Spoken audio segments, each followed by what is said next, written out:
என் வாழ்வில் இயேசுவே என்னாலும் இங்கே எல்லாமும் நீயாக வேண்டும்.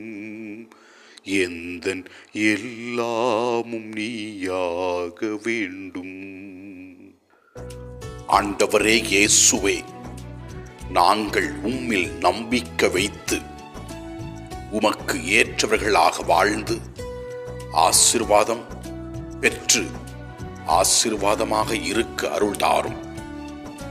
முதல் வாசகத்திலே நாம் பார்க்கிறோம், நாம் எவ்வாறு நம்பிக்கை உள்ளவர்களாக இருக்க வேண்டும் என்பதை விளக்குகிறது.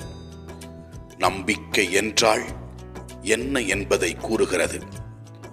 நம்பிக்கை என்பது நாம் எதிர்நோக்கி இருப்பவை கிடைக்கும் என்னும் உறுதி, கண்ணுக்கு புலப்படாதவை பற்றி ஐயமற்ற நிலை என்று.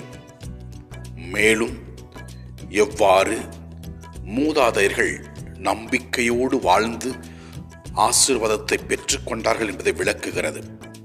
நாமும் கடவுளை நம்புவோம், திவ்ய நற்கன் இருக்கிற ஆண்டவரை நம்புவோம். நமக்கும் அற்புதங்களும் ஆசீர்வாதங்களும் கிடைக்கும். நற்செய்தி வாசகத்திலே நாம் பார்க்கிறோம் இயேசுவின் உருமாற்றத்தை. இதோ தாபோர் மலையிலே இயேசு உருமாற்றம் பெற்ற பொழுது விண்ணிலிருந்து ஒரு குரல் மேகத்திலிருந்து ஒலித்தது. என் அன்பார்ந்த மைந்தர் இவரே, இவருக்கு செவி சாயுங்கள் என்று.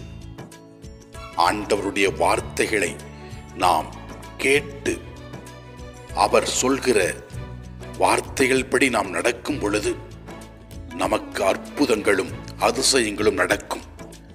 நம்பிக்கையோடு நம் தேவைகளுக்காக ஜெபிப்போம். குறிப்பாக ஆண்டவரே, உடல் நோயால் வருந்துகிற மக்களுக்காக ஜெபிக்கிறோம்.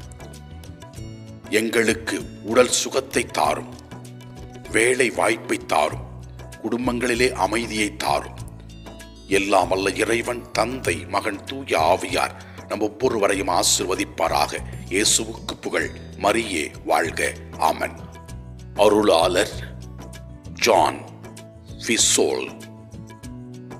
யாரெல்லாம் கிறிஸ்துவுக்கு பணி செய்கிறார்களோ அவர்கள் கிறிஸ்துவின் அருகில் இருக்க வேண்டும்.